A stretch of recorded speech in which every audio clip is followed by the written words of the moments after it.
Good morning. This is Lou Haggerty with Patients Unlimited Marketing Consultants. We're about to start our webinar, Connect to Patients Before You Lose Them to Google and Social Media. In today's session, you're going to have me, Lou Haggerty. I'm Vice President of Patients Unlimited, as well as the General Manager, and Yvette Menard, who is our Research and Product Development and has done a great deal of work in our social media. So the two of us are going to be presenting this webinar for you today. Before we get started, I think we want to just make sure that you understand that Google and Facebook, they're not bad people. They're not bad, and we just need to help to show you how to use them effectively to help your practice to grow and be as productive as it possibly can be. And unfortunately, and those of you who are not geeky like me, you don't know that most geeks get enthusiastic about continually changing the algorithms and all of the other things to see if they can make it work even more effectively. Additionally, Google, who was the fat cat, is now being forced by Facebook, especially in searching. For those of you who are not aware that Facebook is now offering searching, and this is a format that more and more people are going to be using. And because of that, Google is fearful that they're going to lose some of their searching capability, or the individuals. And therefore, they're doing all the things that they can to get into the Facebook business as the Facebook gets into their business. Now, you notice we're not talking about Twitter or LinkedIn. The two major forces right now that will be affecting your practice as far as social media is concerned are Google and Facebook. Therefore, that's where we're going to be discussing and working with today. The big shift that is impacting your practice. As Google has entered the social media market, what they're doing is they're trying to become more social, but they're also becoming more localized. And this is a little frustrating because it means that things that maybe even 2 or 3 months ago you could find globally, you may not be able to, because Google is more and more impacting and controlling what you search for, or how the answers that you get, your results. There was something on in the news today about the fact that Google and Yahoo are saying they're not going to track. Okay, what does this mean? They're not going to continue to add cookies? Maybe, but that doesn't mean that they're not going to be able to see your IP addresses, and that's kind of like your telephone number or the way that you get onto the internet. And so they're not saying they're not going to be able to watch that and see where you're located, but they're supposedly not going to be doing the cookies anymore. We shall see. But as you can see here, a statement from the product group manager: recommendations play a vital role in our decision-making process. What does that mean? That means they're going to pay attention in their social media format as to how they make determining factors about your search results, whether you like it or not. What we did is, I'm in the Southern California area, and what I did is I put in the search plastic surgeons. There was a time when I put that in, I didn't even get all these other options that you can see, those arrows showing you. It just simply said plastic surgeons or plastic surgery. I then clicked on that search, and I got all of the plastic surgeons that possibly had done their work on becoming higher in Google. But as you can see in this result, you're not seeing that. They've made assumptions that I was looking for plastic surgeons in Orange County, Beverly Hills, or Los Angeles. And those were my major options. And therefore, you didn't get everything that you might have wanted to get. But that's what this localization is doing for you. It is keeping you controlled, and that's not what you want. And so therefore, we have to work on how to overcome this control. Another part of this is, often when you begin to search for individuals, you're going to get other kinds of answers. What does this mean? That because they're using this location search, this is where you're going to be found if the people are in your area. The social proof from social media that the fans and search comments are going to be included in the search results.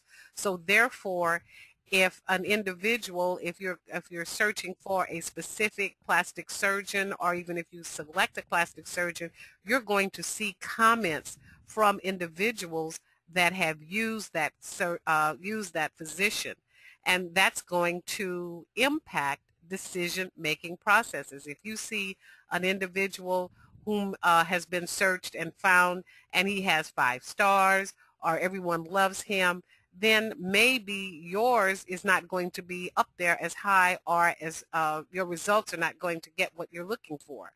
And this is, all competitors are moving into this area. Here's a search that we did for a Dr. Pugash, and what we're showing is, if you have a friend who says, my doctor is the greatest doctor, so you need to be searching for him and going on there, then what you're going to see is not only his specific URL, but you're going to see those stars. If you can see where Google has him as a 5-star review, you're going to see that on other search or the other reputation sites, they're going to come up when you put that doctor's name in. So for you to be able to control means that you need to know what is going to be seen when they put your doctor's name in. And if they're not seeing the things that they want to see, or they're not seeing what you want them to see, then you have to work at getting better results. Thank you, Lou. Appreciate that foundation you gave us in why we're moving forward and talking about and devising a way to connect to your patients. For those of you that know me, you understand how much I enjoy data. I like market intelligence. We use that to develop marketing strategies.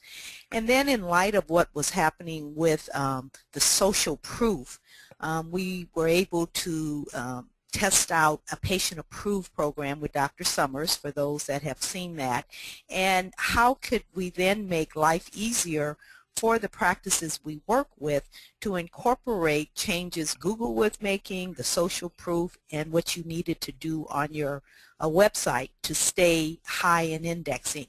So we came up with a methodology called Patient Connect, and what we're going to be showing you in the next slides is how this methodology of Patient Connect can work in your practice, why we recommend it, and what you will gain from it. To begin with, we had to come up with a premise that we found that a number of practices made an assumption. They assumed they knew what patients wanted, when in fact they didn't.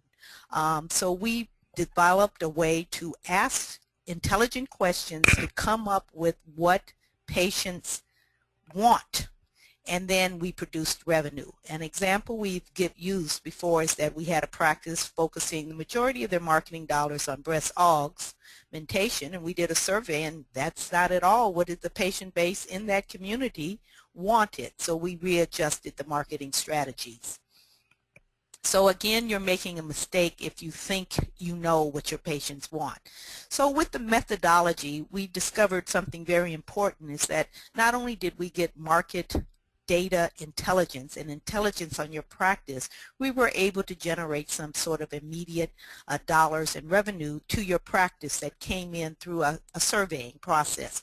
What we utilize is an online surveying process and a print survey.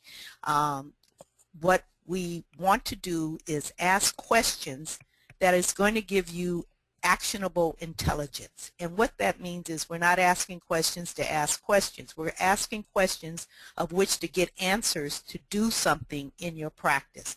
So every question that gets an answer will have a result of a changing strategy, or marketing assignments for your staff, or structuring your e-blast. They're going to be designed to produce a desired result. In doing the surveying, we of course have contact justification. We'll take your entire patient email database that you have to thank them. and then to give them revisit incentives. All research does show in all industries that you have to stay in touch with your patients, and it's much more than just sending out an e-blast or assuming that people are seeing your website. The Patient Connect methodology gives you a reason to connect to patients and stay in touch. So it does sound a little complicated, but it really isn't. So now we're going to tell you that we're going to go back to basics. Going back to basics means that we're going to have you talk to your patients. We're going to find out what patients are saying, what they want and need from you. You're going to go out and look at what's happening in the cosmetic enhancement environment and obtain market intelligence about the new industry trends and what your competitors are doing. You're going to listen. Most importantly, you're going to listen to the feedback. We don't encourage anyone to do a survey or ask for an opinion if you plan to just leave it in the suggestion box or not leave it. You have to be ready to implement changes if you're going to connect to your patients. You're going to adjust your marketing strategies, and once that's done with the marketing strategies, you will find that quite a few of them deal with social media and are web focused. So in putting your marketing strategies and programs together, you will have certainly a patient of record and staying in touch as a #1 strategy, but also social media and a web focus. Just to give you some idea of what the costs are involved in doing the surveys, if you're looking to actually have PUMC assist you in doing an online survey, we have a very specific approach, and then when we gather the information and then we provide you some results that help you to go to the next step. And then if you want to have PUMC's assistance in taking the information that you've gathered in this reporting into developing an integrated marketing plan for the solutions, then we can go to the next step with you. But of course, as part of the report in the first one, we give you some ideas. But the second half, the second part of this gives you very didactic specifics as far as recommended marketing programs, but with some flexibility, because we always keep in mind things that are occurring and allowing for those great opportunities that occur. But we want to thank you all. It's happening fast and furious, and that means that each staff member has to have the responsibility and accept the responsibility for being vigilant in finding out, listening to, and being aware of what's happening. And you know, PUMC is always here to answer your questions. Thank you all so much for participating today. Yes, thank you.